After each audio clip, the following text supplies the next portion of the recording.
Welcome to the Detailing Down Under podcast, the place for everything auto detailing in Australia right now. Here's your host, Dale Guthrie.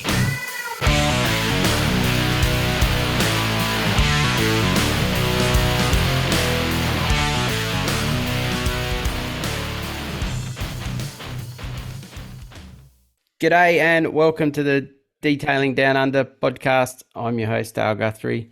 So we're back into another episode. So last one went off really well with Kent from Glossworks. So for those who haven't listened, jump over and check it out. He was very insightful what he gets up to, and I've had some good feedback, and it's had some good listens already, so it's tracking well. So thanks for everyone's support and messages over the last few weeks. So that's been good.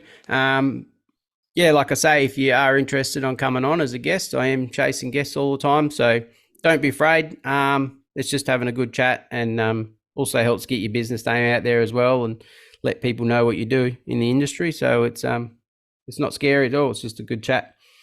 But today I been looking forward to this one. So I've got Glyn from Street Appeal Detailing. So he was probably one of the first ones to message me and look out and hope to see what we do with the pod. So that was good, straight up. And then we just kept chatting and thought we'll get him on and have a chat. And I always follow his stories every day on Insta, and they're very insightful and pretty cool stuff what he does down in Victoria. So welcome, Glyn. Thank you, man. Thanks for having me on. No dramas. Thanks for making time. So I know making time with detailers is hard, and during your day or your lunch break, so it's good. Yeah, no, absolutely, man. It is difficult for some, but look, I've been looking forward to doing this, and can't wait to get into it. No, awesome. So you're in Carrum Downs, down near Melbourne, yeah? Yeah, that's it, man. Southeast Melbourne. We've been in this Carrum Downs location for just over 12 months now. So going well. No, awesome. So take us back. Where did Street Appeal Detailing start? And how did it form? It actually came out of a little bit of a sorry tale. Super long story short, my father passed away. I was in a white collar business at the time. I was working interstate and doing bits and pieces for that business.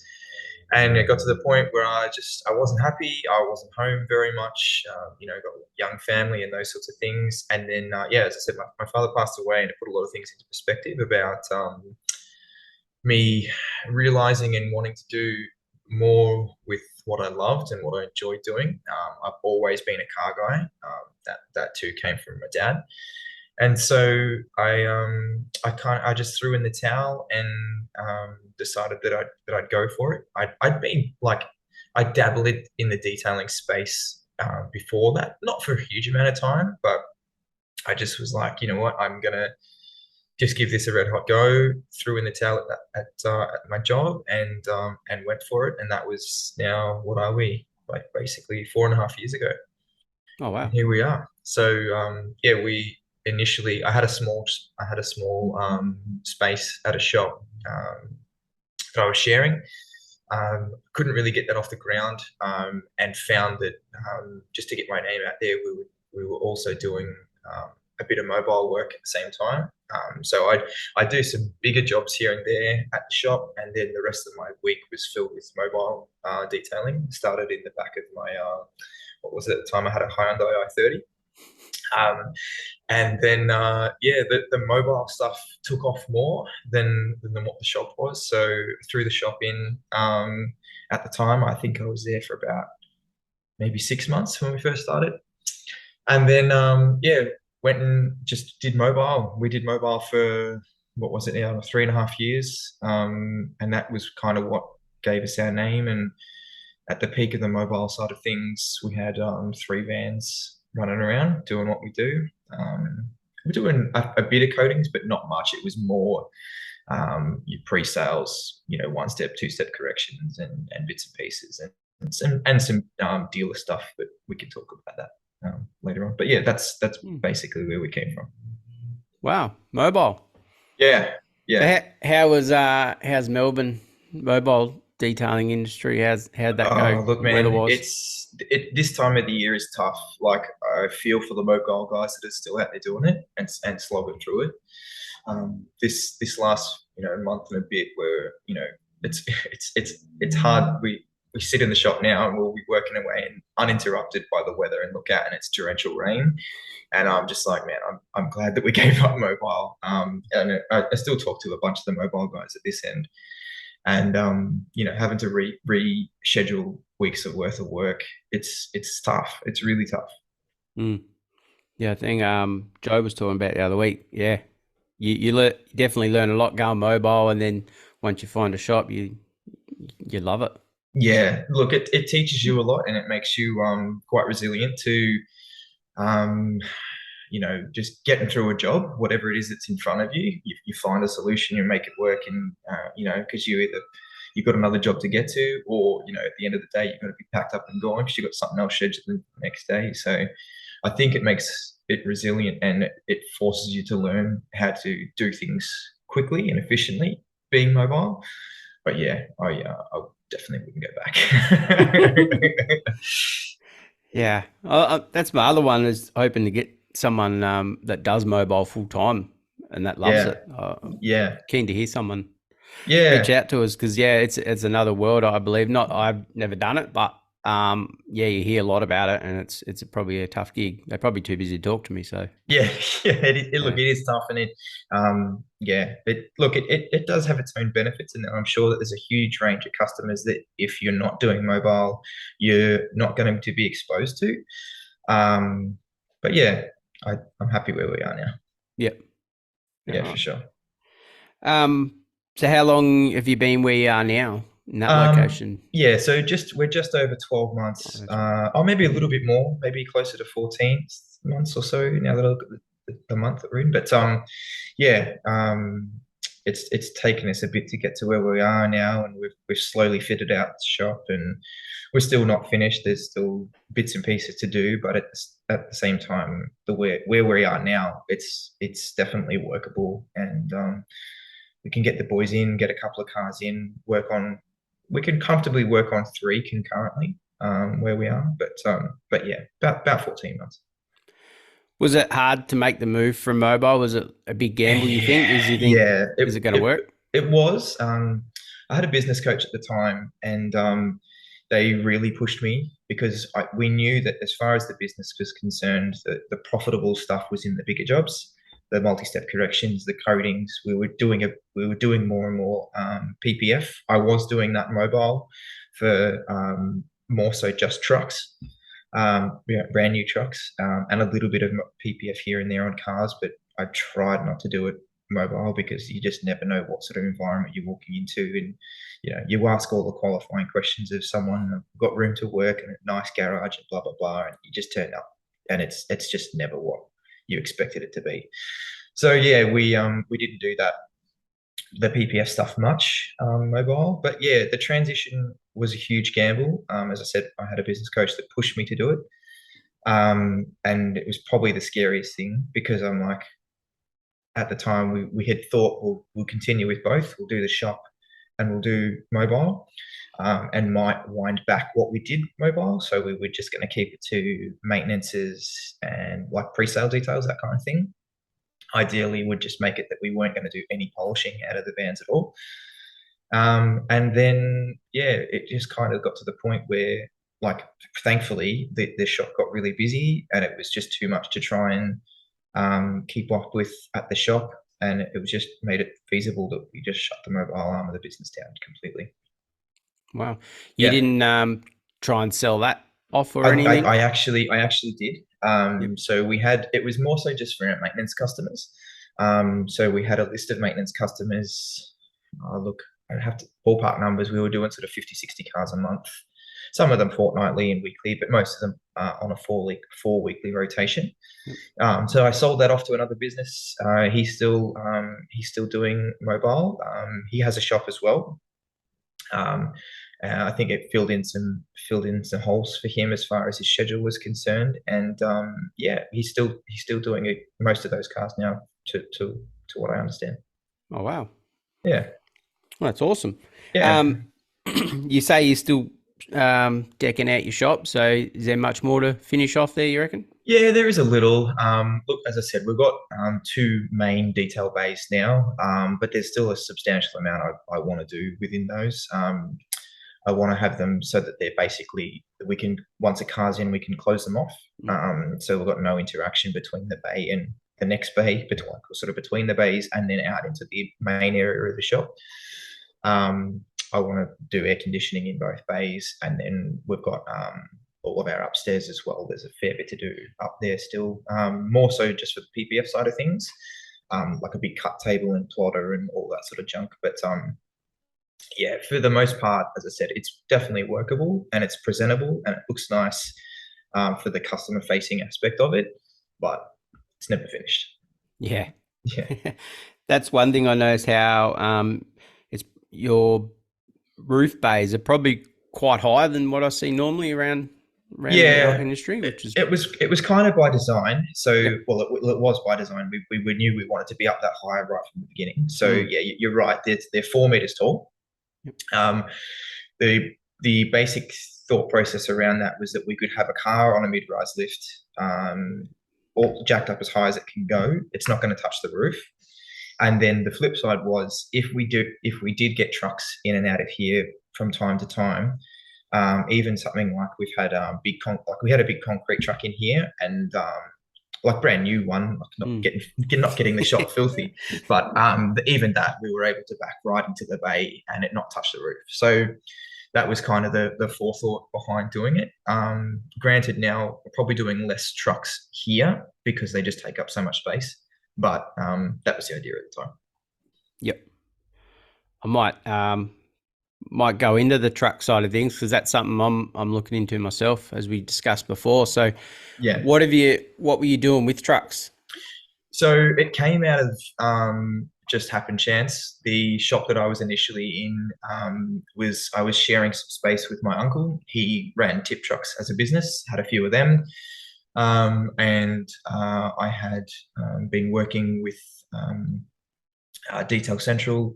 He knew a guy that had gotten and became the distributor for the FlexiShield product, FlexiShield PPF in Melbourne. They had spoken and said, "Oh, look, I know Glyn. He's doing some work on trucks. Maybe you could reach out to him and see if he wants to start doing PPF." And it kind of just happened that way. The guy that was doing the distribution for PPF at the time for FlexiShield, his name was Adrian. And so, yeah, we jumped on board with him. We ended up doing the training course. I actually was working with him as a second pair of hands for him because he was also distributing and installing in the trucks market for quite some time. And yeah, so I jumped on with him for about 8 to 9 months, I think. I was his second pair of hands, learned a lot, obviously, at that time. And then, yeah, he threw in the towel, didn't want to do it anymore. And so I basically, huge shout out to him and thank you to him, but I basically inherited his PPF side of things, this PPF business, not the distribution, but supply and install for trucks. And yeah, we just kept going with it. He'd already built a pretty large contact base with, Hallam trucks and like Kenworth dealerships, a few bull bar manufacturers and those sorts of things. And yeah, we were lucky enough to just inherit it and keep going and continue doing that and still do a chunk of those today, depending on who it was. We got rid of a few of them because it was just too far for us to travel. But the local ones and the ones that are happy to drop, bull bars and stuff across to us, we still operate with. Yep. So they'll bring just a brand new bar ready to go on, but they'll shop it around the shop. Yep. Yeah. So we try and do that if we can. That way we're not, traveling. Even though they're local, it's still a pain in the ass to, pack all the car and go there and do whatever. So if they can drop it here, we can do it between other jobs. It works out perfect. The only ones that we still do in a mobile setup really is like the full trucks, fuel tanks and bars and front ends and bits and pieces. Yep. Yeah. What's how long would it take to wrap a standard truck bar? So the bumpers, the short line bumpers, I'll look a couple of hours at most. It with the weather, it's more so waiting for the edges of the film to dry out at the moment when it's cold like this. If you're doing like a full bull bar, 4-post bull bar, it's a full day with someone. Basically, we'll have two of us. One will be measuring and cutting film as I'm basically just installing. So it's two of us for the most part of a day to do one of those. Yeah, wow. Yeah. Interesting. Mm. Yeah, that's something I'm keen to get in. Yeah, we've got Kenworth over here in Mount Gambier, so big dealership. So yeah, that's another avenue I'm going to track down and rip into. Yeah, absolutely, man. It's really, as a business opportunity, it can be lucrative for the truck side of things. It's really good. They're not scared of spending money, and they if you do it properly and you do a good job, you'll get more of them, no problem. Yeah, no, definitely a challenge. Haven't done one, but yeah, I've got a couple lined up, so I want to have a crack and yeah, see where that ends up. So it's just another thing we can add to our business, really, and another service. Yeah, no, man, it's really good. You'll be fine. You'll be fine. So how long? What experience and where did you gain that in your PPF for cars? How did you gain all that? The cars kind of just was a learn by doing thing. So as I said, we'd been doing the truck stuff for 8 to 9 months. Then we did the actual Flexi Shield training course. We had Madison, who at the time, you guys might know Bush Wraps or the Slick Ads business in Queensland. Yep. Madison at the time was distributing or was the Australian distributor for Flexi Shield. So we did some training with her. We did some, what did we wrap? I think it was a Mustang at the time. So that was probably my first bit of hands-on with a car. And then it was just dabbling in it from there on, getting cars that we were, at the time, I was doing some bits and pieces mobile. And then once we got into the shop and I could do it a bit more seriously, that's kind of where it's happened. I'd been doing trucks and bars this whole time, so basically 4 and a bit years. But the actual doing it on cars has probably mainly really been since we've been here at the shop. So, 12, 18 months. Yep. Yeah. All right. Is that what you use? Is Flexi Shield? Is that you? No, so we did whilst Maddie was distributor for it. She no longer is, and so we found an alternative. We're now outside of the bush wrap stuff, which we can talk about if you want to, which we still use and wholeheartedly love their product and what they do. But yeah, outside of that, anything that's full wrap or anything that we're doing bulk installs of, which is most of all the other work that we do outside of bush wraps, we use a film called Zinc, Z-I-N-K, Zinc film. There's myself and a few other wrap shops in the immediate area that use it. It's awesome film. Really, really good film. Yep. Yeah, I use bush wraps. That's my intro into PPF, and yeah, I think their templates and model are awesome. It suits my business, so it's a good way to start and get your techniques right. Yeah, no, absolutely. For someone that's for any like detailing shops that are trying to get a foray into PPF, I think it's a really great starting point. Even if you just order a kit for a mate's car or get them to pay for the basic kit and you install it to try and get your head around how PPF works and how to manipulate it so that it does what you want it to do. It's a really great starting point. You can surprise yourself too. I've thought I wouldn't be as good, but yeah, it's interesting. The more you do, the way better you get at it, and the tricks you learn along the way are pretty cool. So yeah, absolutely, man. No, it's really good starting point. So what daily services you got going on down there at Streetfield? Yeah, look, so we're still doing all the same services we've always done. We're just predominantly doing more coatings and PPF now that we're in the shop compared to doing the maintenances and pre-sale details. So yeah, we've got a few businesses in the area that still drop their cars off over here on a fortnightly basis. Like we'll spend Fridays doing maintenances more often than not. And then we run 2 sort of pre-sale packages. One that's just a thorough clean. The next one is the same thing with a basic one-step.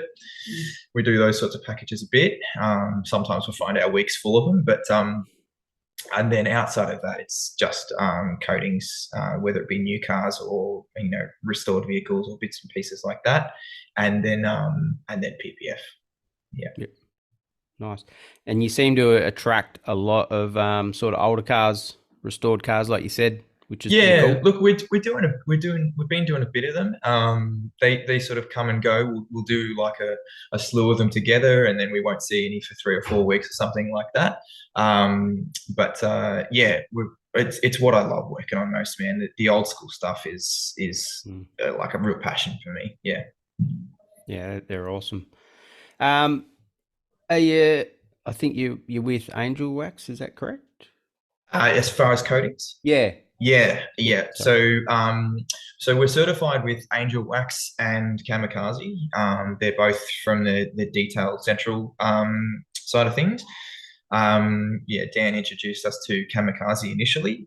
We were using their coatings predominantly for quite some time, and then we've kind of progressed, moving to solely, I'd say 95% of the coatings that we do now are all Angel Wax. Yeah. What's the comparison for them? Because I know I believe Kamikaze's reasonably got a good name. Look, for us, the defining factor for us is that a lot of the coatings that we do are on daily driven cars, and we found that the Angel Wax, like their 5-year coating Genesis, was just a more hard-wearing, environmentally resilient coating. We've had a couple of customers' cars now that, one in particular that really comes to mind, that we did the coating.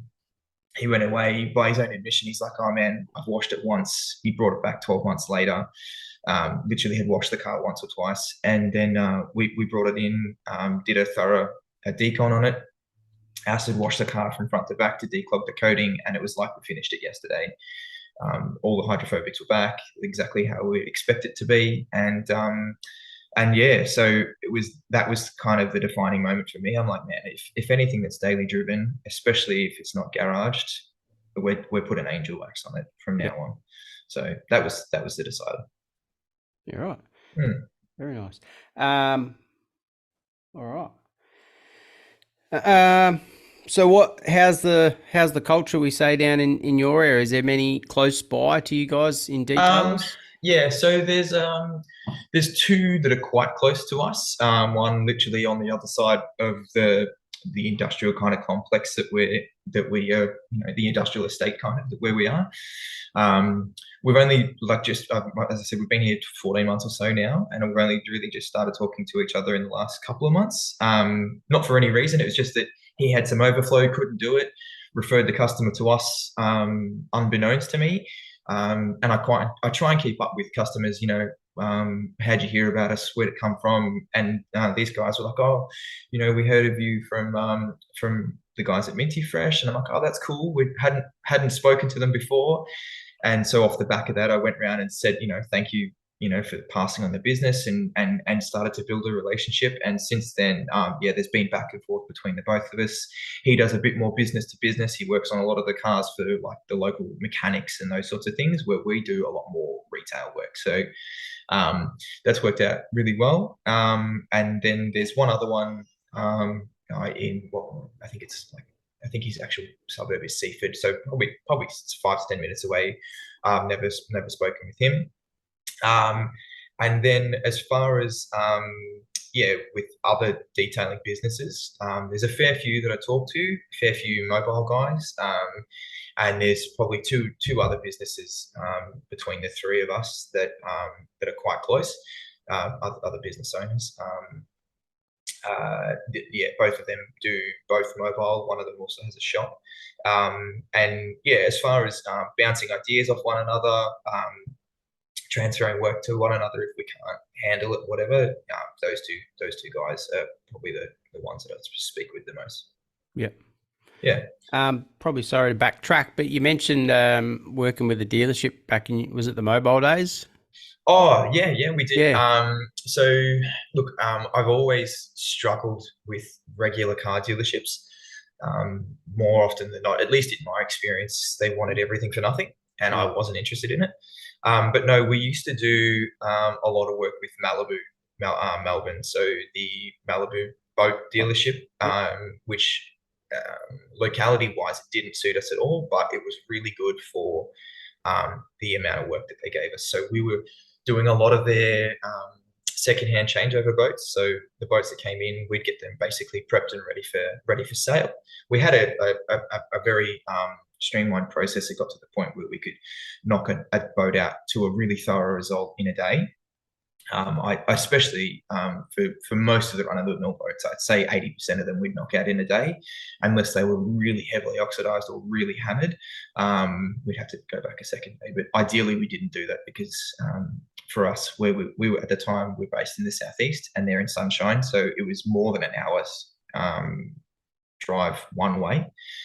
So yeah, we tried to do those in a day if we could. But yeah, for quite some time, I'd say we serviced them maybe for 2 years. I'd have to go back and double check. But the guys out there were awesome and really helped us.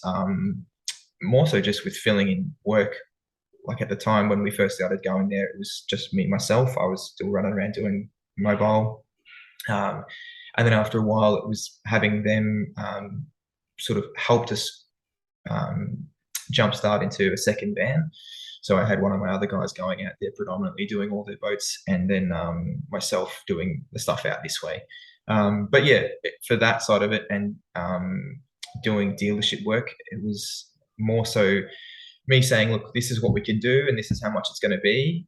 If you can come to the party with that, awesome, we'll do the work. If you can't, well then I can't really help you. That's the basics of it. Yep. Yeah. Do you find these days customers are bringing their new cars directly from you these days? Is you see much of that? Yeah, absolutely, man. It's a lot of what we do with the new car side of things is exactly that. We've often got quotes outstanding with customers, and everyone that does new car coatings would be probably experiencing the same thing as this at the moment. But just waiting on new cars to be delivered is a nightmare at the moment. You make a tentative date for a car and then it gets pushed out 2 weeks or 2 months, and that part's made things difficult. But yeah, absolutely, drop them straight over here from the dealership, and we'll prep it. Full interior coating, exterior coating. We can get tint done while we're here. We've been doing bits and pieces like tinting taillights and all of those sorts of things that cross over from whether it be ceramic coatings or PPF or mixing and matching too. Yeah, it's been exactly that. It's been working out well. Yeah, and I think the public are catching on about the whole dealership coatings or whatever they're offering, and branching out into the detailers and asking, and getting quotes and coming down that route instead of just getting it done there. Yeah, absolutely. And look, by most accounts, we're either in the ballpark or we're cheaper in many occasions. And it's funny, we've got a customer around the corner from here. One of them, fell for the dealer's promises and we'll do this and we'll do that, and got their car coated by the dealer, and his business partner caught wind and managed to, we did his car. So we've got like a back-to-back result, both brand new BMW, one's an X5, one's an X7, both coated at the same time. Ours is still killing it. His one 3 weeks later had no water behavior on the dealership coated car. I'm just like, man, I tried to tell you, I told you what to do. I can't help you from here. So it is what it is. Yeah. Yeah, nice. Yeah, I have a link to a dealership, but it's sort of with the customer. The dealership will drop the car to me, but everything's through the customer still, not so much the dealership. They'll and get it before they pick it up. So yeah, that's perfect, man. If you can get that sort of thing, that's great. Back to the old cars. So for those who don't follow Glyn on Insta, I do, Street Appeal Detailing. A while back, just before Motorex, I know you had a pretty hectic week, and it was quite interesting keeping up with it online. And you want to have a chat about that one? I think it's like we briefly mentioned before, it's the age-old tale of saying yes to more than or biting off more than you can chew. It was exactly that. We said yes on a couple of things. One big job turned into a much bigger job than what it was initially expected. We had a full custom F truck in at the time. It was an 8 or 9 year build for this guy. We were the last step of the puzzle, and we had it for the week prior to Motorex. in addition to the other work that we had booked. And then we also had customers reach out from MPW. They're like a big LS tuning shop down our way. They had 2 cars that they wanted us to come and have a look at as well. Couldn't get the cars here because neither of them were running at the time. So, and this is, again, we'd completely stopped doing mobile stuff, but we also wanted to get the jobs under our belt because we knew that they were going to be at MotorX. So the more cars we had there with our name on it was going to be beneficial. So said yes to everything, and in the moment regretted it, but afterwards and got it all done and did what we needed to do. But multiple nights that week we slept at the shop, both myself and one of the guys that worked for me. Midnight 2 a.m. finishes, back up at 6 o'clock in the morning, go again. It was worth it, man. We do love it, and the customers for those cars, again, blown away, and it made a great result for having their vehicles at MotorX. Yeah, that's epic. Yeah. For those who don't, MotorX is probably one of the largest show and shines in Australia, sort of like a mini SEMA sort of thing. But yeah, I haven't been. Did you attend? You obviously go along and have a look? Yep. Yeah, we did. So we went into the bump in, or when they bring the cars in on the day of, when the cars went in, and then we went back there. Myself and I took the boys that worked for me. We went there as punters I think it was on the Sunday. Just to go and check it out. It's different being there when you're running around trying to finish off the finer details on cars and get them in and ready, and then to go back there with casually was nice. Mm. Yeah. How many guys you got working with you? We've got 2 guys that are here full time now. Yep. Yeah, nice. Yeah. New products. What would you like to see? You reckon? Do we need any more new products? And the product market's so saturated. I don't even keep up with what's out there, to be honest, let alone telling you what I think should be brought in as new. There's some cool stuff. Dan from Detail Central's bringing in a product line at the moment. We've had some cool stuff that we've been able to test for him. It's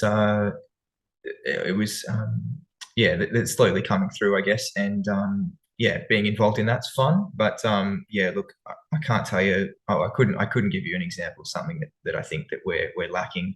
I know that we're able to get cars done to a high degree with what's available now. So nothing to add there from myself. Nah.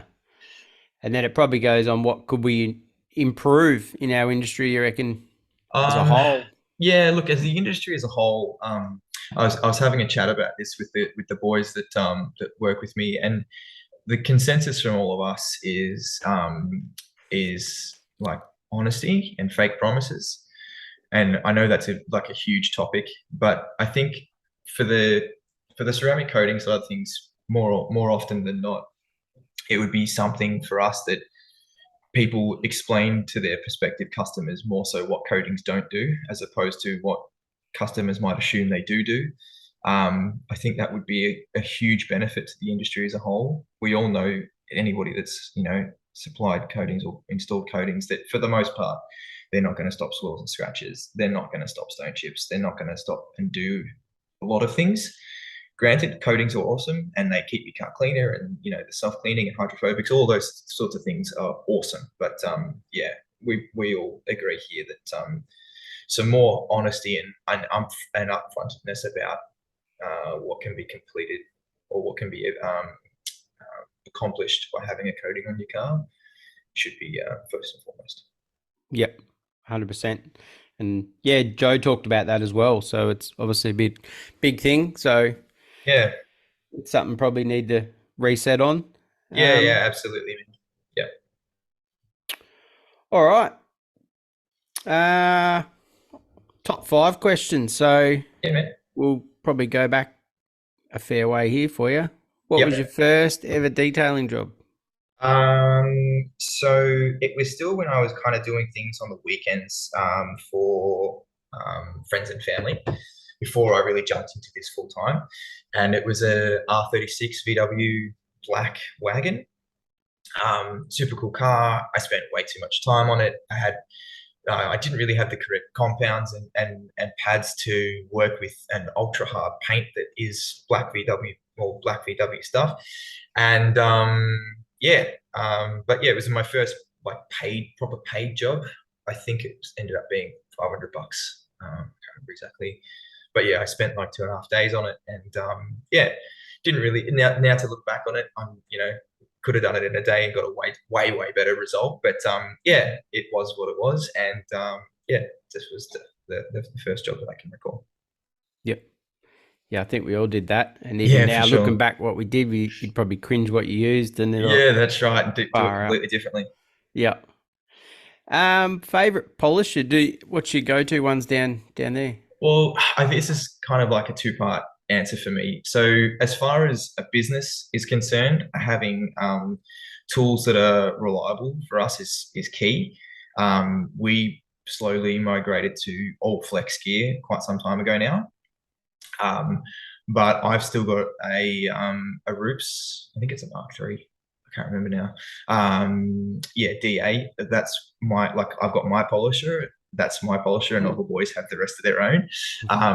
That's what I still pick up. For the actual, just the grunt of that machine is probably what I go to more often than not. The flex stuff is, I feel like they're more refined and nicer to use in some degree, but yeah, I still pick up my Roops.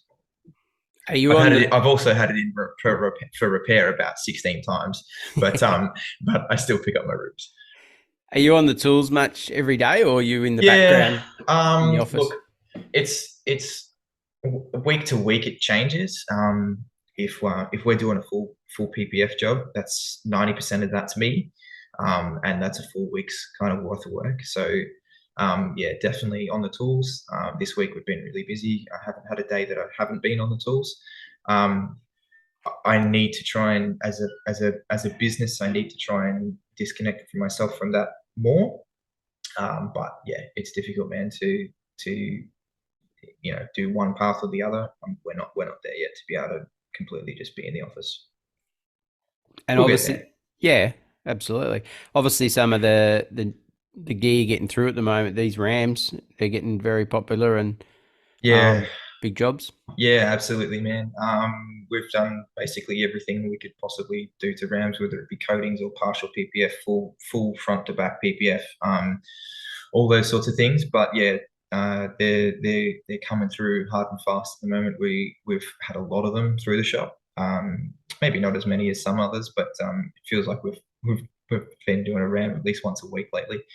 But yeah, they're becoming more and more popular between those and Silverados and the big trucks. It really feels like they're taking over the market as far as the dual cab ute is concerned. That's for sure.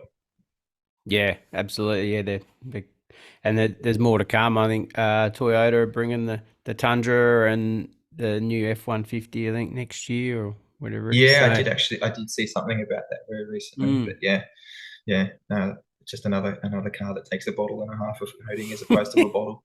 Yeah. Well, you mentioned that. Angel Wax, are they 30 or 50 ml bottles? Or they do both. They do both. So, specifically for their 5-year coating, the Genesis stuff, they have them in 50s and 30s. Yep. Definitely. Yeah. How would you go with a Ram? They drink the whole bottle of the 50, or no, not to that extent. No. I was kind of joking, but no, we. Like with the 50 ml bottles, we get like a Ram and then maybe a smaller car out of a 50 ml bottle. I prefer, we kind of do an allowance, especially of a 30 ml bottle, but we definitely have an allowance of one per car. If we've got a little bit left over, great. If we don't, then that's okay too. We definitely we try not to skimp on those sorts of things. Yeah. No, I just asked because what I use is only 30 ml only, so I thought a couple of bottles would probably. Yeah, I think on a 30, I don't think we haven't bought a 30 ml bottle for quite some time. My 50s basically all the time now. Yeah. But I think the last 30 ml bottle that we would have used probably just got around a Ram. Like they're pretty big. Yeah. Yeah. Well, Geon were the opposite. They were 50s and then they're going back to 30s, and yeah, you got to sort of make it stretch or crack another bottle. Yeah, right. Otherwise, everyone was having a lot of wastage. Okay. Yeah, and they reckon they couldn't use them, but yeah, so it is hard these days, especially with the bigger trucks. You probably just got to allow for it. Yeah, quote. absolutely. Yeah, absolutely. Ceramic or PPF? Um, Look, it depends which hat I'm wearing. Um, if we're talking about a business side of things, we obviously tailor it around the intended use of the vehicle for the customer. Whether it be mix and matching or a full body PPF or whatever we're doing. But for me, my detailer hat on, the finish that I prefer, it would be ceramic every day of the week. Yep. Do you coat the film, or is it your film have that coating on top Yeah, of so it? the zinc stuff is highly hydrophobic right out of the box, which is awesome. We have coated over the top of it. We did coat over the top of Flexi Shield often, but yeah, more often than not, the way that the zinc film finishes, we just send it out the door like that. It just depends on what the customer's after, but I'd say 95% of them are just film. Yep. Yeah, I'm coating the, pretty much most of my bush wraps. Yep. Yeah, offering that as an extra on top. So Yeah. No, it is. Look, it does across the over the top of the bush wraps film. Yeah, I would definitely agree. Obviously, different film, different makeup, what have you. But yeah, it just depends on the job. Yep. How did you get into the bush wraps? Did you just because you're already doing it and Well, seen the because of the affiliation that we had with Flexi Yeah. Shield and Madison at Slick as already, it kind of just flowed into it. We were already marked as a certified installer for the Flexi Shield side of things, and then she offered it to us. We jumped on it straight away as soon as we had options for it, and then the way that they've marketed that product and we're getting multiple calls a week as an installer or a certified installer that's mentioned on their website. So it kind of just fell into place. Yep. Yeah, nice. Your best detailing tool or product? Interiors, it's got to be a Tornador, 100% without a question of a doubt.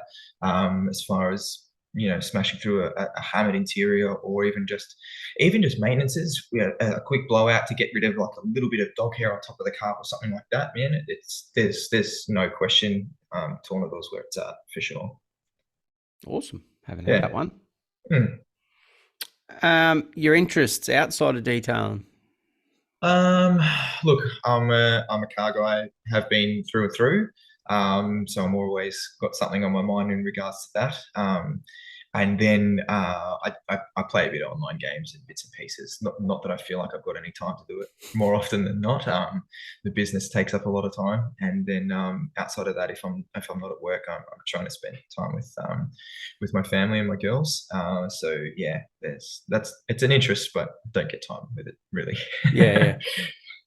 Have you got any older cars? Or not really? I did have. I had a HJ one tonner. I only sold that about 4 or 5 months ago. It was one of those things. I was driving the car maybe twice a year.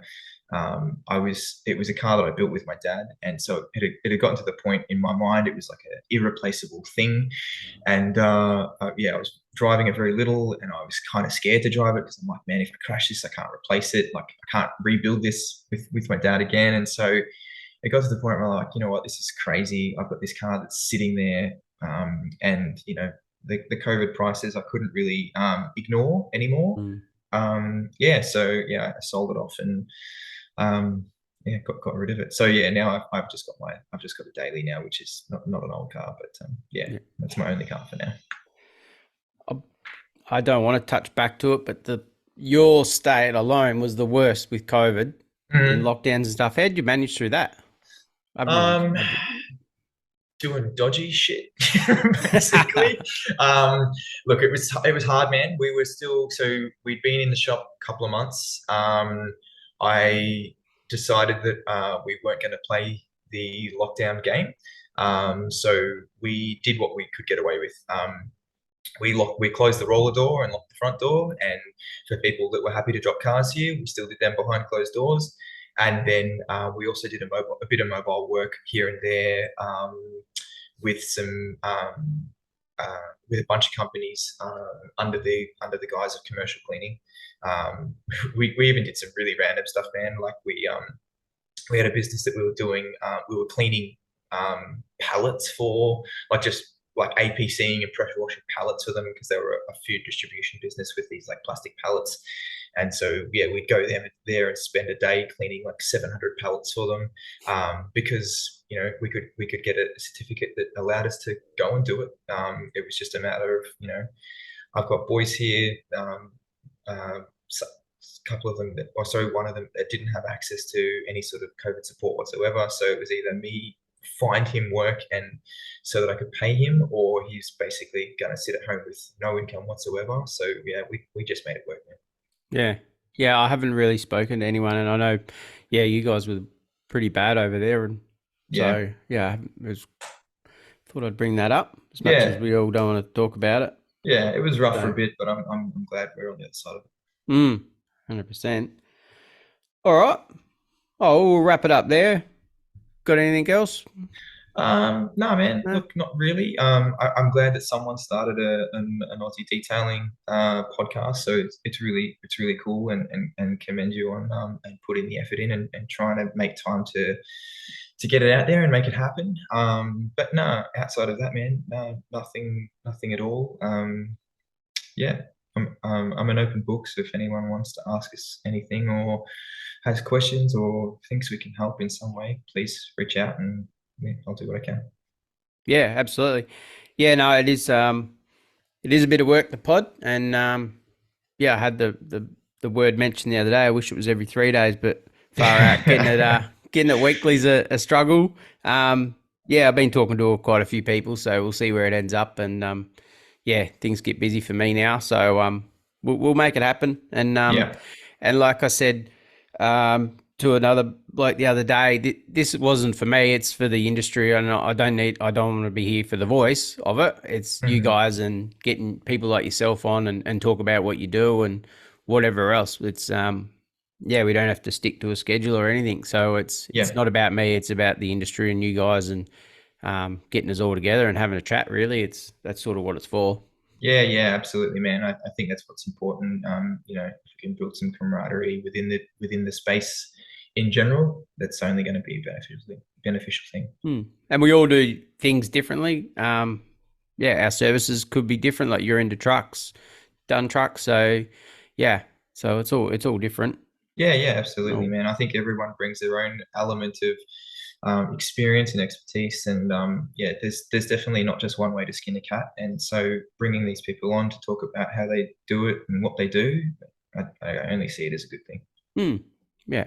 So, well, thanks for your time, and you are on. You got your website, and you're on Insta. You're on Facebook. Yeah, Insta, Facebook. And website. It's I only had that redone not that long ago, but I feel like it's so out of date already. I've got to go back over and do it again. But all the above. No, awesome. I was thinking of a topic in regards to websites, because I'm not sure if everyone has one. I know Kent did in the other week, but it's probably something we sort of forget, like even up and coming detailers, businesses and stuff. If you're listening, I only not long got one myself, and I'd been running for 3 or 4 years without it. So, but everyone's different. You don't have to have one, but they all say it helps. But I think I might do an episode in regards to that. Get a website designer and builder on and chat about that side of absolutely, man. I can point someone towards you if you want for that side of things. But look, I think that having a 24 hours a day, 7 days a week salesman in the background that you don't have to make any effort with is only a good thing. It can't hurt to have it there, and you might be missing out by not having one. So and just your phone does run a bit more red hot once you do get it, and the SEO's out there, and it's interesting. I noticed it, like a lot of more random calls than you'd get, and it's good. It all brings in business. Yeah, absolutely. You think about it the way that we all, look for services or products. The first thing we do is we jump on the phone and either search for it on Instagram or search for it on Google. And if you can position yourself to be that local resource, why wouldn't you do it? Absolutely. So, all right. We'll wrap it up. We'll go and continue the work for the day. So yeah, thanks heaps for your time, Glyn, and yeah, it was awesome. No worries, man. Good luck with everything. No, you too. And yeah, thanks for listening, guys, and we'll chat soon. Thanks. That was another episode of the Detailing Down Under podcast. Subscribe now for everything auto detailing in Australia.